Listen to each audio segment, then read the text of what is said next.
weeds out that have come up through the stone. Yard work, little patchy stuff like this. Really, really easy to cheat, particularly if you have any mulch beds.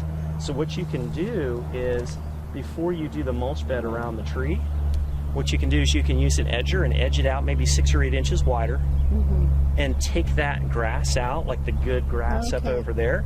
You can take it out almost like little tiny sod pieces, and you can dig this stuff in and you can transplant it. That's cool. Right, and you can fill in these holes where maybe neighbors' dogs or something like that have burnt the grass. Super easy to do. So if you just go around these 2 trees, you're gonna have more than enough to just fill in these holes, and you just have to keep it watered because it'll die just like sod will. But you just dig it down so that the top of the dirt is level with the top of the dirt here. Chop up the soil so it's nice and loose, and then squeeze it in, step on it, and then water it in real good. And grass is super hardy, so it should take.